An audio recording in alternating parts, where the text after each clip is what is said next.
ఇవాళ మనం hopping frock చేయడం నేర్చుకుందాం. అందరికీ దాదాపు వర్షాలు పడుతున్నాయి కదా. ఈ వర్షాల్లో నీళ్లు బాగా చేరుతాయి. నీళ్లు చేరిన చోట చెరువుల్లో వాటిల దగ్గర బాగా కప్పలు చేరుతాయి. కప్పించేస్తుంది. దానికి ఉన్న ముందు కాళ్ళు వెనక కాళ్ళు రెండు కాళ్ళతోటి 4 కాళ్ళతోటిను జంప్ చేస్తుంది. దాన్ని హాపింగ్ అంటారు. ఓకే, మరి పేపర్తో చేసిన ఫ్రాగ్ హాపింగ్ చేస్తుంటే భలే సరదాగా ఉంటుంది కదా. చేద్దామా? దాంతో పాటు నీళ్ళల్లో ఉండే ఫిష్ ఎలా ఉంటుందో కూడా చూపిస్తాను. ఫిష్ చాలా చాలా ఈజీ కాబట్టి ముందు ఫిష్ ఫోల్డింగ్ నేర్చుకుంటే తర్వాత మీకు ఆటోమేటిక్ గా ఫ్రాక్ కూడా చేయడానికి వస్తుంది. అందుకని ముందు ఫస్ట్ స్టెప్ గా ఫిష్ చేద్దాం. Okay, let us start. Paper folding తో చేసే బొమ్మల్ని ఆరిగామి అంటారు, ఆ వర్క్ ని. ఓకే, ఇప్పుడు ఆరిగామి చేయడానికి పేపర్ ఎలా ఉండాలి? స్క్వేర్ షేప్లో ఉండాలి. ఈ పేపర్ని స్క్వేర్ షేప్లో చేయడానికి మనం ఏం చేయాలి చూపిస్తాను. ఈ పేపర్ని రెక్టాంగిల్లో ఉంది కదా, దీన్ని స్క్వేర్ షేప్ చేయడానికి ఈ పేపర్ని రెక్టాంగిల్ షేప్లో ఉన్నదాన్ని స్క్వేర్ షేప్ చేయడం అంటే ఎలాగో చూద్దాం. దీన్ని మనం రైట్ సైడ్ పట్టుకుని ఇట్లా ఒక కార్నర్ సరిగా పట్టుకో, కదలకుండా దీన్ని ట్రయాంగిల్ షేప్లో ఫోల్డ్ చేసుకుని ఈ right side left side line ఉంది కదా, స్ట్రైట్గా చూసుకోండి. జాగ్రత్తగా పట్టుకుని point line right side press చేసుకుంటూ జాగ్రత్తగా పెయింట్ చేస్తే మీకు ఇప్పుడు ఈ లెఫ్ట్ సైడ్ కూడా చూసుకోవాలి స్ట్రైట్గా. రైట్ సైడ్ కూడా జాగ్రత్తగా ఈ స్ట్రైట్ లైన్ ఉంది కదా, దాన్ని చూసుకుంటూ ఫోల్డ్ చేయండి జాగ్రత్తగా. ఈ స్ట్రైట్ లైన్తో పాటు జాగ్రత్తగా చూసుకొని ఫోల్డ్ చేస్తే కరెక్ట్గా వస్తుంది షేపు.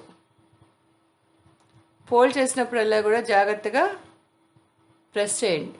దాన్ని చేతితో కానీ లేదా సిజర్స్తో కానీ కట్ చేయొచ్చు. అయితే చిన్నపిల్లలు మీరు మాత్రం సిజర్స్ వాడకండి, పెద్దవాళ్ళ హెల్ప్ తీసుకోండి.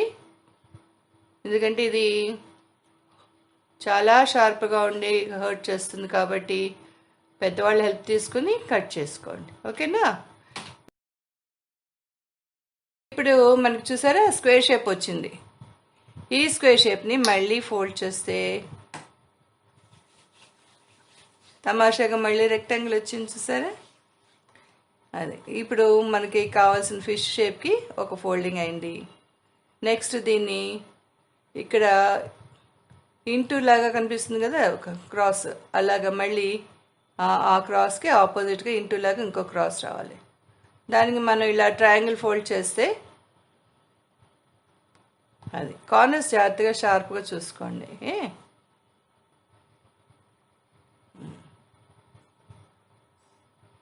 ఇంటూ షేప్ వచ్చింది కదా,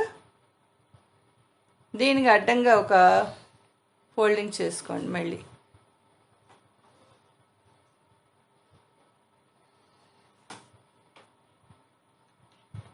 ఇలా ఫోల్డ్ చేస్తే మీకు 2 ట్రయాంగిల్స్ కనపడతాయి. ఆ 2 ట్రయాంగిల్స్ని జస్ట్ దగ్గరకు తీసుకొచ్చేస్తే ఇంకొక ట్రయాంగిల్ షేప్ వచ్చింది. ఓకే, డబల్ ట్రయాంగిల్స్ కదా.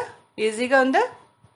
మీకు అర్థం కాకపోతే స్లోగా మళ్ళీ ఇంకొకసారి వీడియో అంతా అయిపోయాక మళ్ళీ ఇంకొకసారి చూసుకోండి, రిపీట్ చేసుకోండి వీడియో, మీకు అర్థమవుతుంది. ఓకేనా?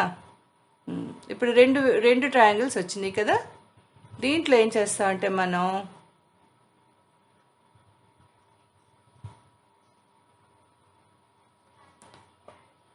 అన్ని జాగ్రత్తగా టెస్ట్ చేసుకోండి. అన్ని కార్నర్స్ జాగ్రత్తగా వచ్చినాయి కదా.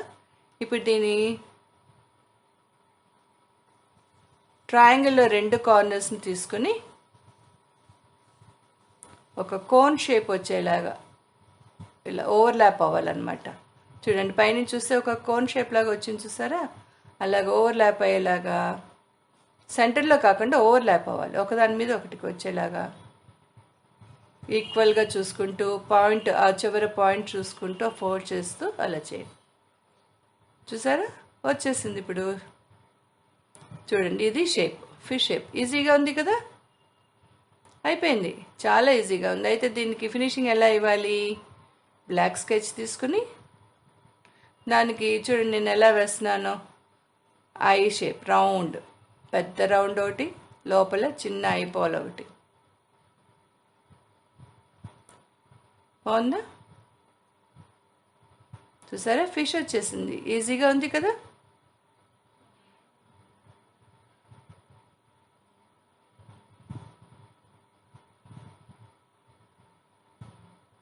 ఇలాంటివి మనం రకరకాల సైజ్ చేసుకోవచ్చు. ఫిష్లో ఎన్నో రకాలు ఉన్నాయి, అవి మళ్ళీ ఇంకోసారి చూపిస్తాను. ఓకే, ఇప్పుడు దీంతో ఫ్రాక్ చేద్దాం. ఫ్రాక్కి ఏంటంటే రెండు స్క్వేర్స్ కావాలి. ఆ రెండు స్క్వేర్స్ కోసం మళ్ళీ ఇందాకట్లాగా దీన్ని కూడా ఫోల్డ్ చేసుకుందాం. ఓకే, ఇందాకటి పీస్ లాగా వచ్చింది చూసారా, ఇప్పుడు దీన్ని డబుల్గా, దీన్ని మళ్ళీ ఇంకొక ట్రయాంగిల్ లాగా మళ్ళీ ఫోల్డ్ చేసుకుంటే మనకి ఒక పర్ఫెక్ట్ స్క్వేర్ రెండు వస్తాయి అన్నమాట.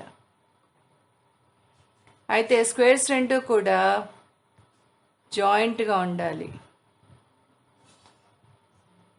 ఇలా స్క్వేర్ వస్తుంది, దీంతో స్క్వేర్ వస్తుంది.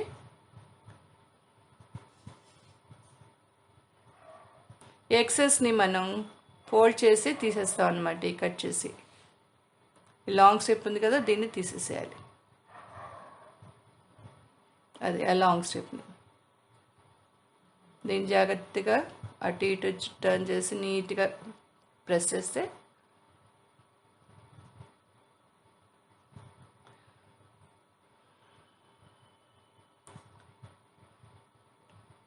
జాగ్రత్తగా కట్ చేసేయండి లైన్ ప్రకారంగా.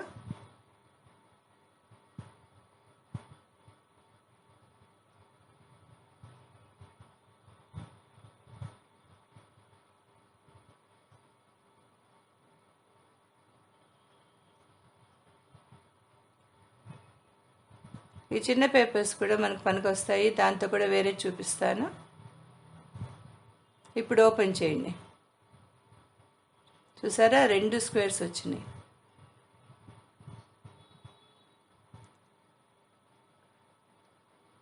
ఈ సెంటర్ లైన్కి ఫోల్డ్ చేస్తే ఇటు ఒక స్క్వేర్కి ఒక ఇంటూ వచ్చింది. అలాగే ఇంకొక స్క్వేర్లో మళ్ళీ ఇంకొక సైడ్ ఫోల్డ్ చేస్తే ఇంకొక వస్తుంది ఇంటూ లాగా. ఫోల్డింగ్స్ జాగ్రత్తగా ఫాలో అవ్వండి.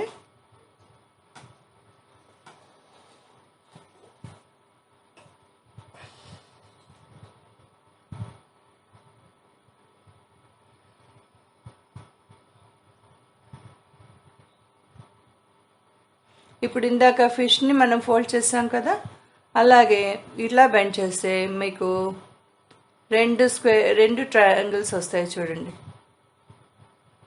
అదిగో అట్లాగా. ఏ స్క్వేర్కి ఆ స్క్వేర్ వేరే వేరేగా చేయాలి, రెండు జాయింట్గా ఉంటాయి, అంతే తేడా.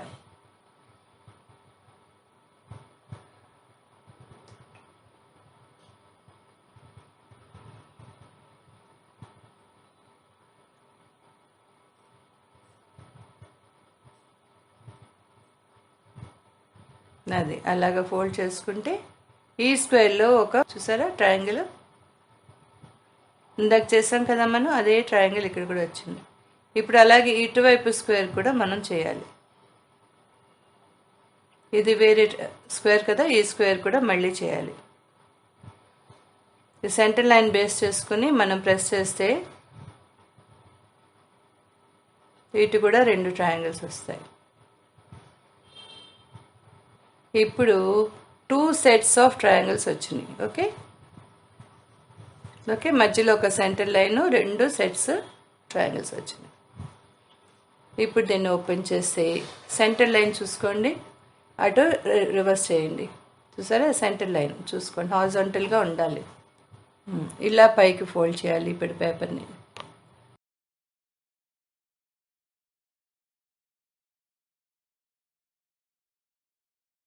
సేమ్ అదే ఇటు కూడా పైకి ఫోల్డ్ చేసుకుంటే ఇవేంటో తెలుసా, ఫ్రాక్కి కాళ్ళు చేతులు అన్నమాట. చూడండి ఎలా వస్తాయో.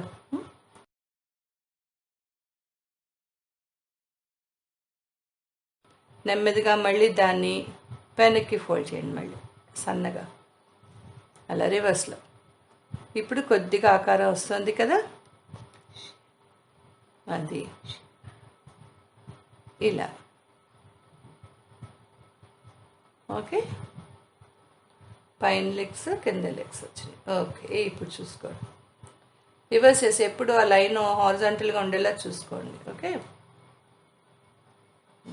ఇప్పుడు స్ట్రైట్గా పాయింట్ చూసుకొని స్ట్రైట్ లైన్ వచ్చేలా చూసుకోండి, 90 degreesలో, వంకర్ లేకుండా ఆ సెంటర్లో పాయింట్ జాగ్రత్తగా చూసుకొని ఫోల్డ్ చేయండి.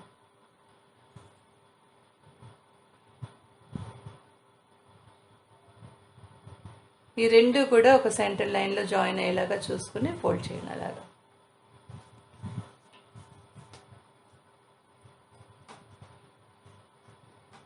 సెంటర్ లైన్ వచ్చింది చూసారా, నీట్గా పాయింట్స్ చూసుకోండి, పాయింట్స్ సరిగ్గా ఉంటే నీట్గా ఉంటుంది బొమ్మ కూడా. ఇప్పుడు దాదాపుగా షేప్ వచ్చింది. ఓకే,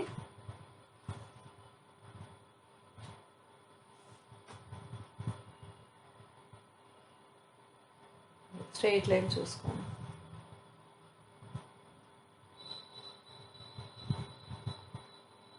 ఇప్పుడు దీన్ని కింద ఫోల్డ్ చేసేటప్పుడు ఆ మధ్యలో జాయింట్ దగ్గర ఫోల్డ్ చేయాలి, అంతేగాని ఆ స్ట్రైట్ లైన్ చూసుకోకూడదు. ఈ పాయింట్స్, ఈ ఎడ్జెస్ ఉన్నాయి కదా జాయింట్ పాయింట్స్, అక్కడ చూసుకుని ఫోల్డ్ చేయాలి.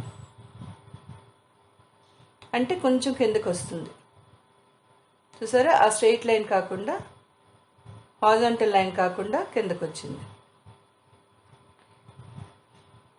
ఇప్పుడు ఇది ఓపెన్ చేస్తే చిన్న పాకెట్లా ఉంటుంది కదా, దాంట్లో ఇది ఇన్సర్ట్ చేయాలి. నీట్గా ఎటువంటి మడతలు లేకుండా జాగ్రత్తగా నీట్గా పెట్టండి. రెండో వైపు కూడా అలాగే, రెండో పాకెట్ లాగా వచ్చింది, అది కూడా అందులో కూడా ఈ రెండో సైడ్ది దాంట్లో పెట్టండి. దాదాపుగా షేప్ వచ్చేసింది, ఫ్రాక్ షేపు. ఇంకా ఫినిష్ అవ్వలేదు, హాప్ చేయాలి కదా ఇది. దానికోసం ఏం చేయాలి చూడండి, ఇక్కడ ఒక లైన్ ఉంది కదా, ఆ లైన్ వరకు దీన్ని హాఫ్గా ఫోల్డ్ చేయాలి. చాలా కష్టంగా ఉంటుంది కానీ జాగ్రత్తగా చేయండి. థిక్నెస్ పెరిగినా కొద్దీ ఫోల్డింగ్ కొంచెం కష్టంగా అనిపిస్తుంది కానీ చేయొచ్చు. జాగ్రత్తగా పట్టుకొని రెండు కార్నర్స్ స్ట్రైట్ లైన్ జాగ్రత్తగా బెండ్ చేయండి, అట్లా అలాగా.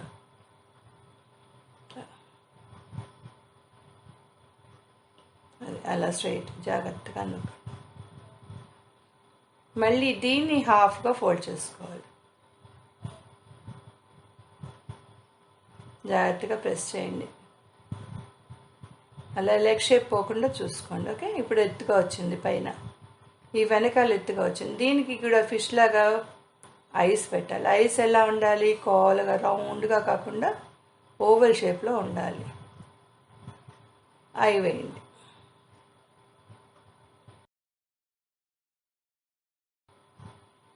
ఐస్ రౌండ్గా వేయకండి, కోలగా వేసి ఓవల్ షేప్లో వేసి ఐబాల్ రౌండ్గా వేయండి. చూసారా, అయిపోయింది. ఇప్పుడు దీన్ని ఎలా హాప్ చేస్తుందో చూద్దామా. అది అయ్యి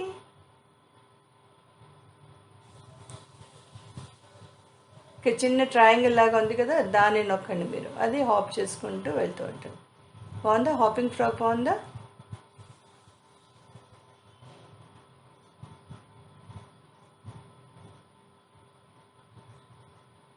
అదే అలా ఎంత దూరం అయినా హాప్ చేస్తుంది మన. ఇప్పుడు మనం ఏం నేర్చుకున్నాం, ఒక ఫ్రాక్. దీన్ని ఒక చిన్న డ్రాయింగ్ చేసి పెడదామా. నేను ఒకటి ఆల్రెడీ చేశాను, చిన్న ఫ్రాక్ చేశాను. ఇందాక రెడ్ పీస్ తీసింది కదా, దాంట్లో లాగా తీసి నేను ఒక ఇలా మిగిలిపోయిన పీస్ తోటి కూడా మళ్ళీ ఇంకొక చిన్న ఫ్రాక్ చేయొచ్చు. ఓకే, ఈసారి మీరు దాన్ని కూడా అలాగే సెంటర్గా ఫోల్డ్ చేసుకొని ఇందాక చెప్పిన ప్రాసెస్లో చేస్తే మీకు ఇంకో చిన్న ఫ్రాక్ తయారవుతుంది. అలాగే రకరకాల సైజుల్లో చేయొచ్చు. చూసారా, దీనికి ఎలా కలర్ చేశానంటే క్రేయాన్స్ తోటి ఇలా రబ్ చేసి దాన్ని ఫ్లాట్గా ఉండాలంటే